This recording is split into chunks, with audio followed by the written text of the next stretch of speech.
Fala, meu querido aluno! Pessoal, seja muito bem-vindo a mais uma aula de geometria plana, beleza? Pessoal, lembrando que nessa aula a gente vai comentar uma das figuras planas que sempre se faz presente em provas quando de fato está no seu edital área e perímetro de figuras planas. Tranquilo? É claro, turma, que eu estou falando a respeito dos triângulos.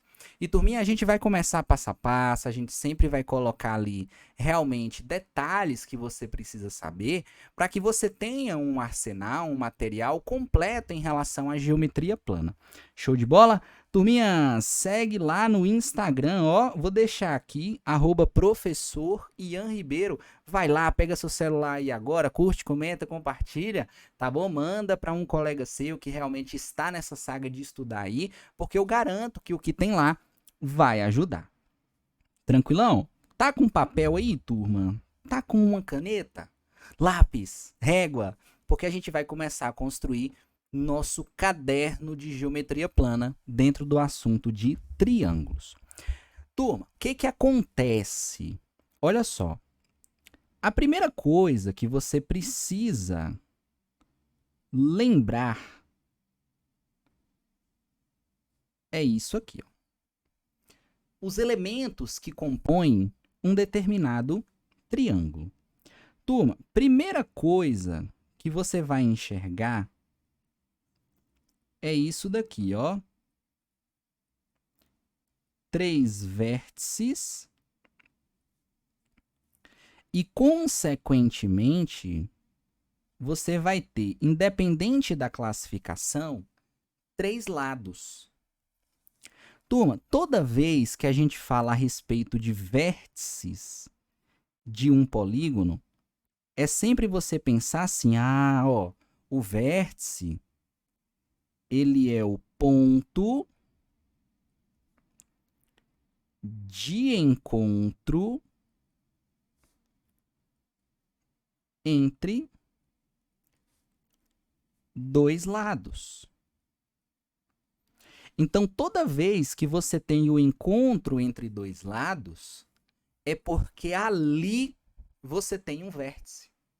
O engraçado, turma, é porque tem gente que acaba entendendo que o vértice é como se fosse isso aqui, ó. A quina de um polígono. Quina de um polígono. Tranquilo? Consequentemente, você tem esses 3 lados aqui. Olha só. Você vai encontrar uma figura, e todo mundo já tem um entendimento de como que é formado um triângulo. Não, eu acredito que não seja novidade, não, tá? Até porque em sua época de escola você já viu isso daqui, você só precisa realmente relembrar esses pontos aí. Belezinha? Então vamos lá, ó.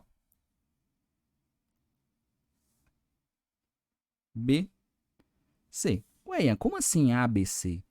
Turma, é porque se você encarar como quina de um polígono, quantas quinas você tem? 3. Aí você vai observar, pensa comigo. O meu ponto A consegue perceber que ele é o ponto de encontro entre a B e entre a C? Pega a B, pega a C, conecta. Ali você tem um vértice. Esse é o conceito. Até porque, ó, tá vendo que tem uma letra em comum na representação do meu segmento? Isso aí é o que vai acontecer, tá bom? Se você pegar isso daqui em relação ao C, você vai perceber que no C você tem o ponto de encontro de AC junto com CB. Se você pegar o seu vértice B, você tem o ponto de encontro entre AB e entre BC. E muda alguma coisa se eu colocar AB, BA, BC, CB? Não muda não, tá? É início e fim, mas se você for do fim para o início, é o mesmo tamanho. Então, você tem isso daí. Turma, eu tenho 3 lados. Então, eu tenho esse e esse daqui. primeira percepção de elemento que você tem é essa daí. Show de bola? Turma, dentro dessa nossa representação, a gente vai enxergar isso daqui agora, ó. Eu tenho na minha figura plana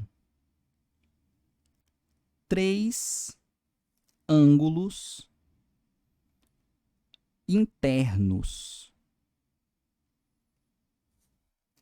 Lembra que a noção de ângulo interno é a abertura que você tem com a formação do segmento. Até porque ângulo, ele mede o grau de abertura de 2 retas, 2 semirretas ou 2 segmentos de retas que você tem. Beleza? Então, onde que se localizam esses ângulos internos? Aqui, ó. Por exemplo, essa abertura aqui, ela indica para nós o ângulo B. Essa abertura aqui, ela indica para nós o ângulo A. Turminha, essa abertura aqui, ela indica para nós o ângulo C. Então, quando você escrever esses elementos aqui, ó, você vem e coloca. Na nossa representação, eu tenho A, B, C. Só que, turma, não tem problema nenhum você chegar e falar assim, ó, olha o vértice A. Tá vendo que o vértice A é a abertura entre B, A, C. Não é a abertura entre esses dois lados, porque eu tenho um vértice aqui. Então, eu poderia expressar dessa forma, B, A, C. E entre B e C, eu tenho o ângulo A. É a mesma representação em relação ao C.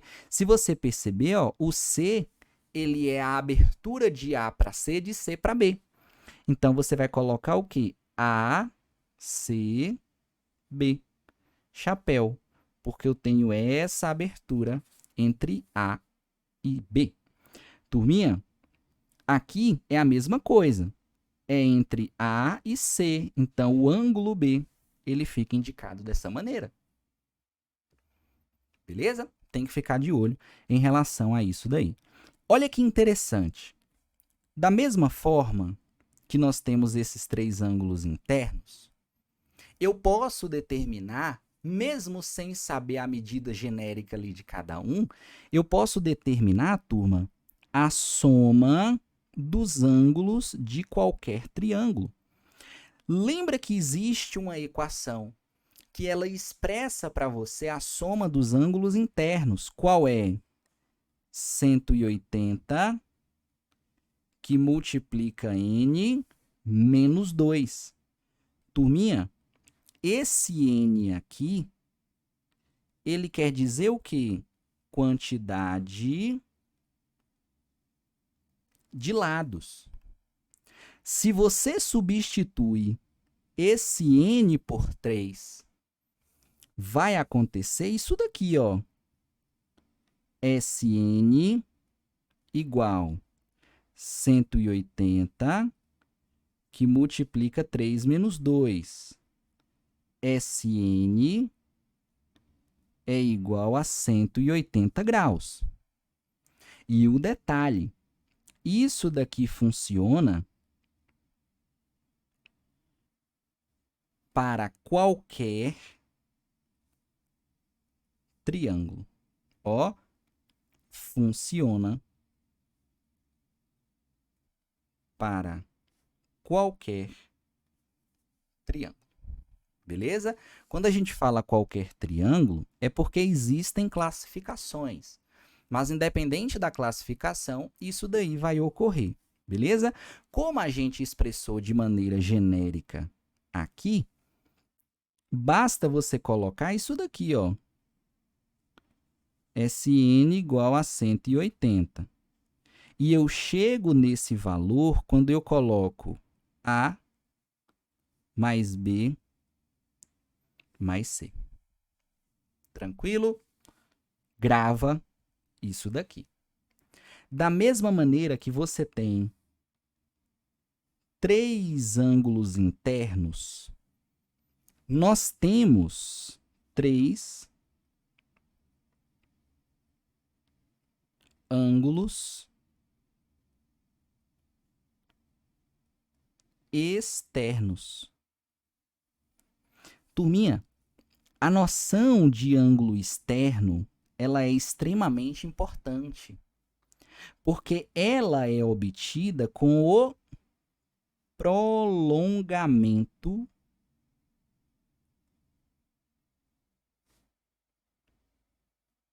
do segmento.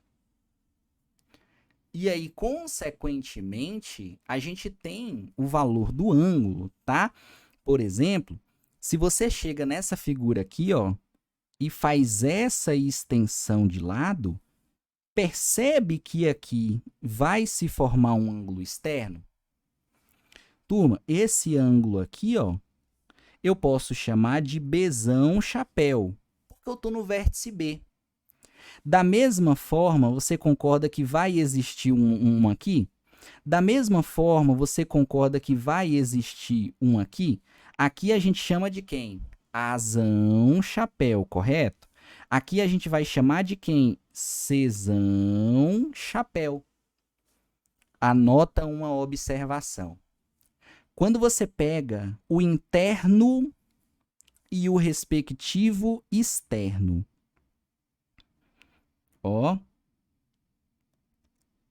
importante.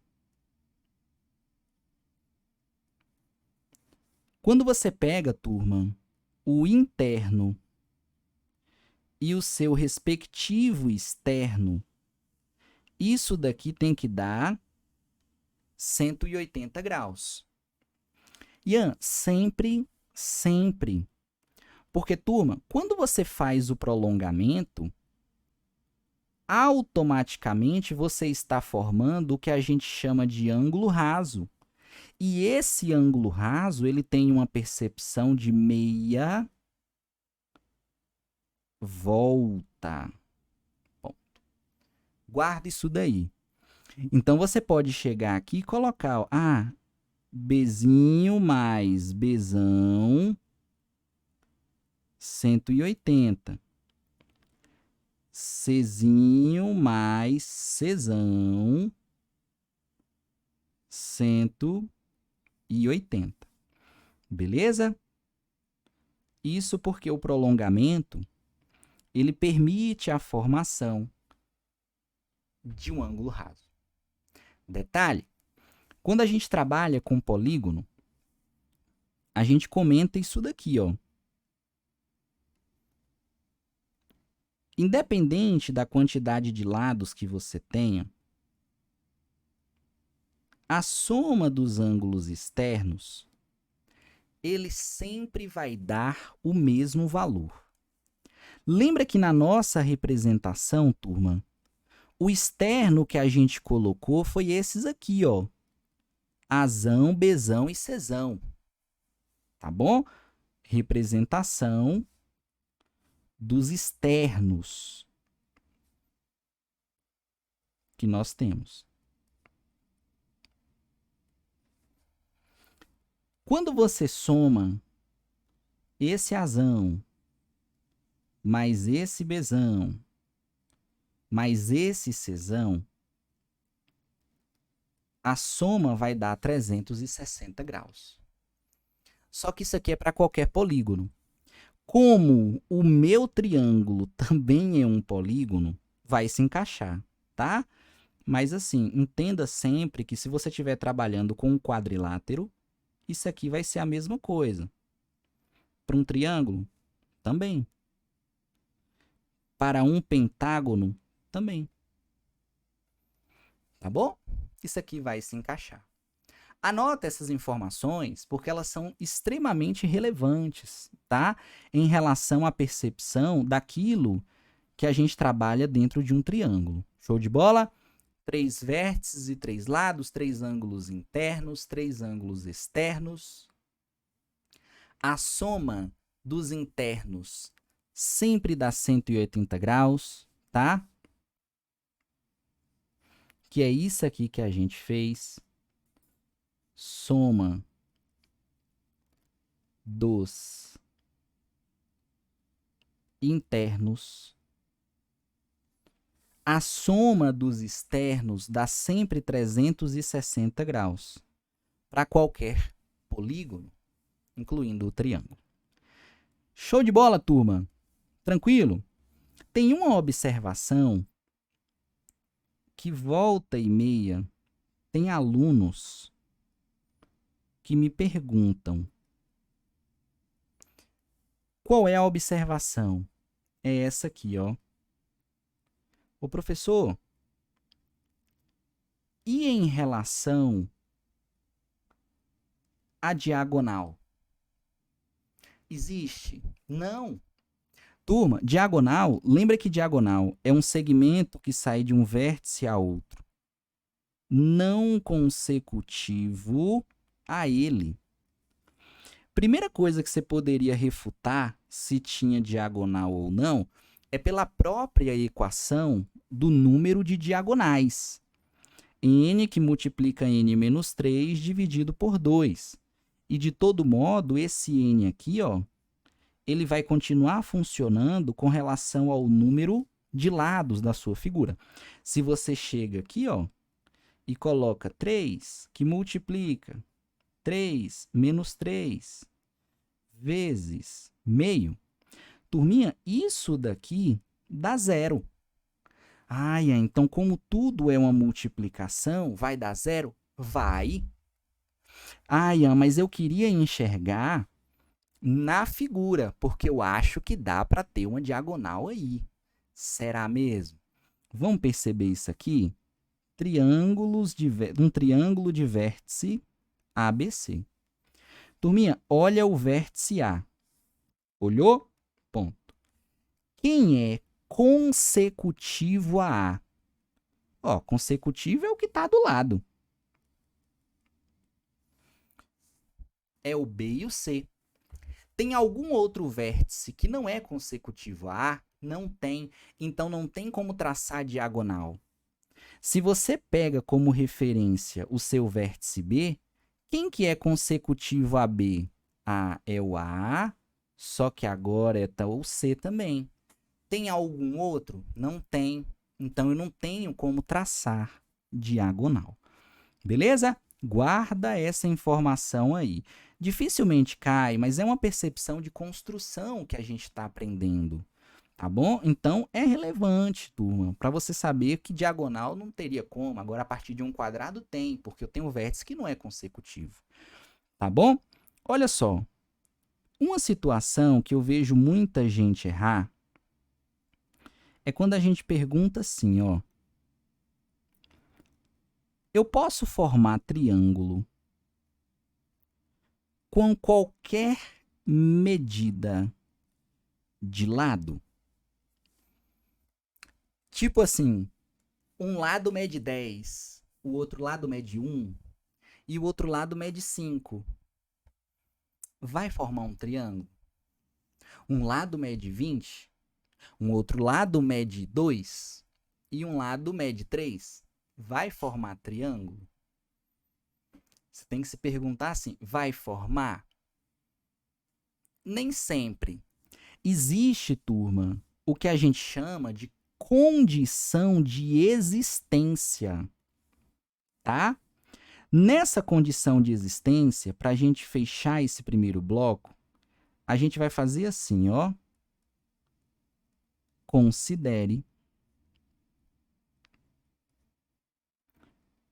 o triângulo de vértices ABC abaixo. Ponto. Normalmente ele indica para você triângulo de vértices ABC, CDE, AMN. Então tá bom. Vamos projetar aqui, turminha, um triângulo pequenino. Foi. Eu vou colocar o vértice A aqui e essa medida de lado Azinho. Eu vou colocar o meu vértice B aqui e essa medida de lado Bzinho. Eu vou colocar C aqui e essa medida de lado Czinho. Turma, a condição de existência é a seguinte. pega como referência um lado. Então eu peguei como referência o lado A. Turma, a condição de existência é o lado ele tem que ser menor do que o módulo da soma dos outros dois lados. E ele tem que ser maior do que o módulo da diferença dos outros dois lados. Lembrando que essa barrinha aqui, ó, significa módulo. E, turma, no módulo é porque você vai pegar o valor positivo. Beleza? Como isso se estende a todos os lados, então eu vou fazer assim, ó. Então o lado B ele tem que ser menor do que a soma dos outros dois, que é o A e o C, e ele tem que ser maior do que a diferença dos outros dois. Exatamente. Da mesma forma que quando você vai observar o C, ele tem que ser menor do que a soma dos outros dois, como eu estou com referência ao C, e ele tem que ser maior do que a diferença. Beleza? Isso daqui tem que ser visualizado nos três lados ao mesmo tempo. Tranquilo? Então, isso também é um módulo. Você sempre vai analisar o módulo em relação à referência de todos os lados, tá? Isso daqui, módulo também. Quer ver como é que faz sentido? Eu vou colocar aqui um triângulo que ele é considerado pitagórico, mas aqui a gente pega os valores. Ó, vamos pensar assim, 3, 4, 5. Tá? Um exemplo, porque aqui a gente vai encaixar num triângulo retângulo. Então, 3, 4, e o meu ângulo A vai ser um Azinho igual a 5. Turma, veja se faz sentido. Ó, pega aqui o 5. O 5 tem que ser menor do que a soma dos outros dois. Soma dos outros dois. 7. 5 é menor que 7. Atendeu ou não atendeu aqui? Atendeu. Então, aqui ficaria ok. Só que ele tem que ser maior do que o módulo da diferença. Se você faz 3 menos 4, menos 1, o módulo dá 1. 5 não é maior do que 1? É. Atendeu também. Vai para a parte de baixo. Pega o lado B, ó, 4. Coloca o 4 aqui. O 4 tem que ser menor, porque esse símbolo aqui é de menor, tá? Pensa sempre dessa maneira. É uma inequação dupla. Ele tem que ser menor do que a soma. 3 mais 5, 8. 4 é menor que 8. Ok. Ele tem que ser maior do que a diferença. 3 menos 5, menos 2. 4 é maior que menos 2. Atendeu. Vai para a parte de baixo. Pega o lado C. 4 mais 5, 9. 3 é menor do que 9. Atendeu. Só que ele tem que ser maior do que a diferença. 3 é menor do que a diferença de 4 e 5? Sim. Atendeu também. Beleza? Isso daqui é o que a gente chama de condição de existência do triângulo.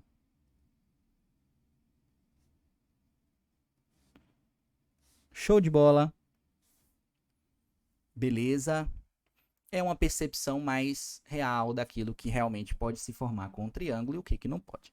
Turma, espero que tenha entendido, que Deus abençoe a vida de cada um de vocês. Essa é a primeira parte de triângulo, tem muita coisa para vir ainda, tá? Então, não desespera não, vai anotando, vai fazendo aos poucos, eu sei o que eu tô fazendo.